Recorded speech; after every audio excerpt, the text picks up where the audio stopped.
Hello दोस्तों, नमस्कार। मैं हूं Anju Yadav. Learn with India 2024 की ऑनलाइन क्लास में आप सभी का स्वागत करती हूं।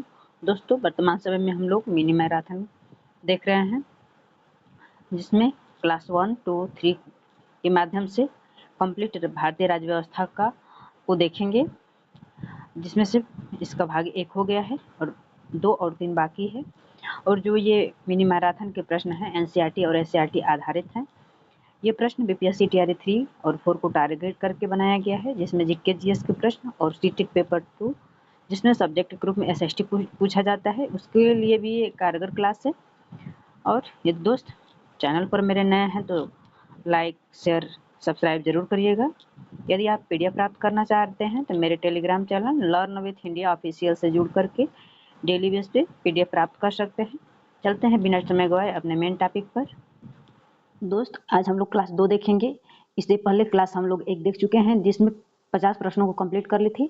आज क्लास 2 का पहला प्रश्न है और सीरीज का 51 नंबर का प्रश्न है। प्रश्न नंबर 51 है कि किस अनुच्छेदों में समानता का अधिकार वर्णित है? अनुच्छेद 19 से 22, 14 से 18, 12 से 16, 23 से 24। तो अनुच्छेद 14 से 18 के बीच समानता के अधिकार का वर्णन किया गया है। ऑप्शन नंबर बी सही होगा। अगला प्रश्न है, भारत संविधान के किस भाग में मूल अधिकारों का विवरण है? प्रश्न दिया है, संविधान के किस भाग में मूल अधिकारों का विवरण दिया है? भाग 4, भाग 8, भाग 3, भाग 6। तो संविधान के भाग 3 में मूल अधिकारों का विवरण दिया गया है और भाग 3 में अनुच्छेद 12 से 35 तक अधिकारों का विवरण है। यदि प्रश्न में आ जाएगा कि संविधान के किस अनुच्छेदों में मूल अधिकारों का विवरण है, तो 12 से 35 तक, अनुच्छेद 12 से 35 तक। यदि भाग पूछ देगा तो भाग 3 होगा। प्रश्न नंबर 53 है, भारतीय संविधान के किस अनुच्छेद के आधार पर संशोधन किया जाता है? अनुच्छेद 365, अनुच्छेद 367, अनुच्छेद 366, अनुच्छेद 368। तो भारतीय संविधान में 368 अनुच्छेद के तहत आधार पर संशोधन किया जाता है। ऑप्शन नंबर डी सही होगा। प्रश्न नंबर 54 है, नागरिकता से संबंधित विधि बनाने का अधिकार किसे है? यहाँ पे किसे होगा? प्रधानमंत्री को, सर्वोच्च न्यायालय को, राज्यसभा को, संसद को। तो नागरिकता से संबंधित विधि बनाने का अधिकार संसद को है। ऑप्शन नंबर डी सही होगा। प्रश्न नंबर 55 है, नागरिकता अप्राप्ति के कारण कौन कौन है? प्रश्न दिया है, नागरिकता अप्राप्ति के कौन कौन कारण है? बर्खास्तगी, वंचित करना, त्याग करना, उपयुक्त में से सभी। तो नागरिक अप्राप्ति के कारण ये तीनों है। ऑप्शन नंबर डी सही होगा।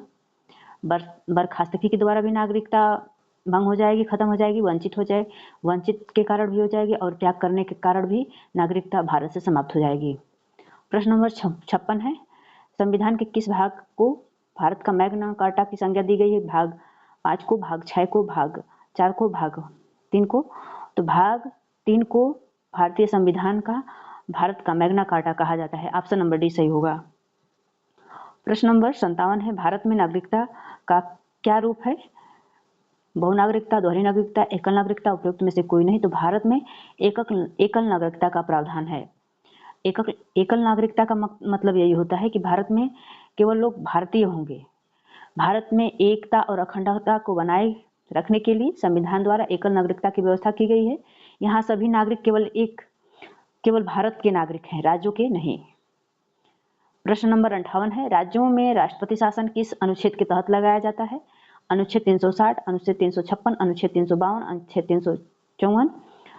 तो राज्यों में राष्ट्रपति शासन अनुच्छेद 356 के तहत लगाया जाता है। ऑप्शन नंबर बी सही होगा। प्रश्न नंबर 59 है, संविधान का लक्ष्य क्या है?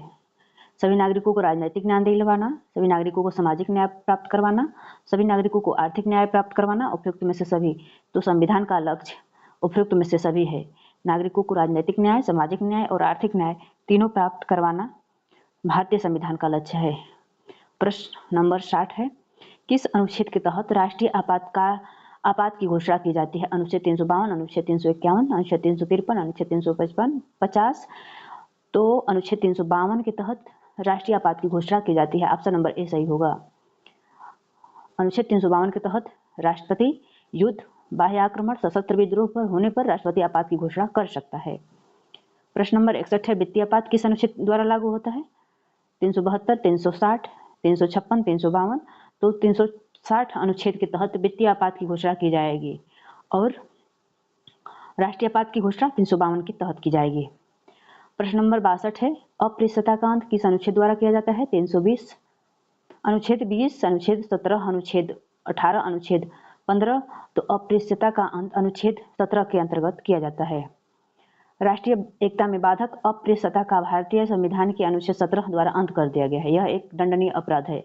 अप्रियता एक दंडनीय अपराध है। प्रश्न नंबर 63 है, भारतीय संविधान के किस संशोधन द्वारा मूल कर्तव्यों को संविधान में जोड़ा गया था? 86 में, 42 में और 44 में, ए और सी दोनों द्वारा। तो भारतीय संविधान में 86वें संविधान संशोधन और 44वें संविधान संशोधन द्वारा मूल कर्तव्यों को संविधान में जोड़ा गया है। भारतीय संविधान में 10 मूल कर्तव्य को भारतीय संविधान में 11 मूल कर्तव्य हैं, जिनमें से 10 मूल कर्तव्यों को 42वें संविधान संशोधन द्वारा, यहाँ पे थोड़ा मिसप्रिंट हो गया है, यहाँ पे बी होगा, ए और बी,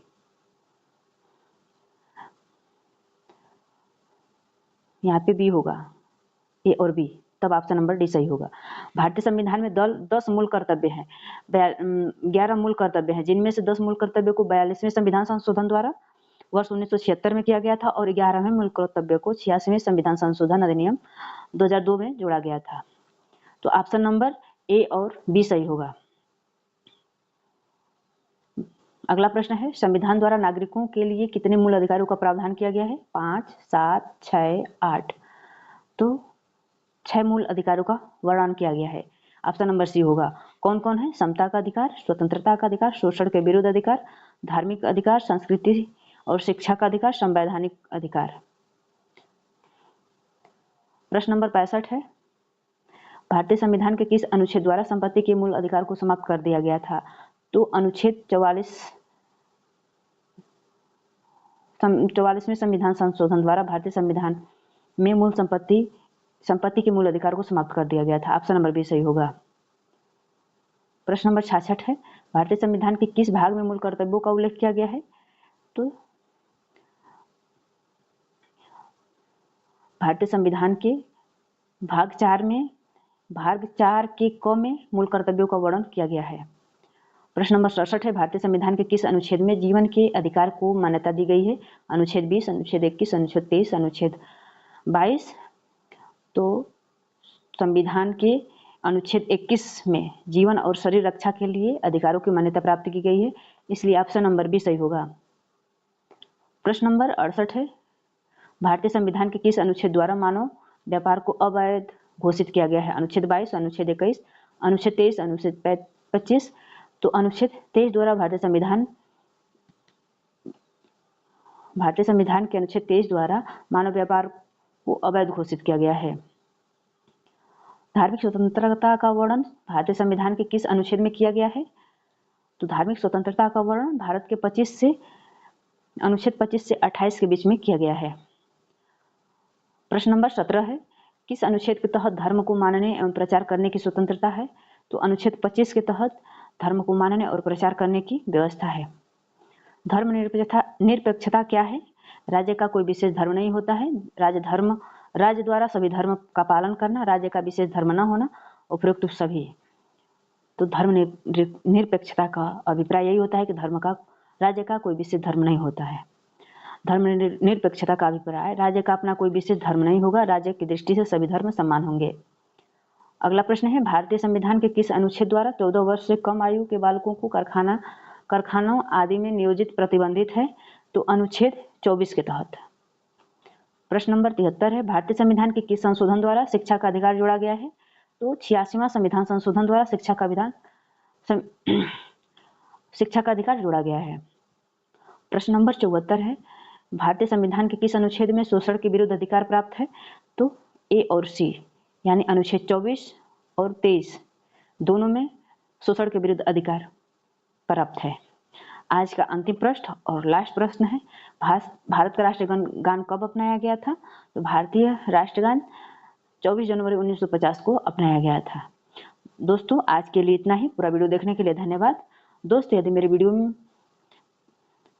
पसंद आए तो लाइक करिएगा और इसके साथ साथ अपने मित्रों को, कम से कम 2 मित्रों को शेयर करिएगा ताकि हमें मोटिवेशन मिले। यह वीडियो आपको कैसा लगा कमेंट बॉक्स में ज़रूर बताइएगा और यदि चैनल पर नए हैं तो सब्सक्राइब कर लीजिएगा। दोस्त एक बात और कहनी है, यदि मैं कंटेंट को ध्यान से तैयार करती हूँ, यदि कुछ गलती या कमी रह जाए आप उसे सुझाव देने का कष्ट करें कमेंट बॉक्स में। चलिए धन्यवाद, जय हिंद।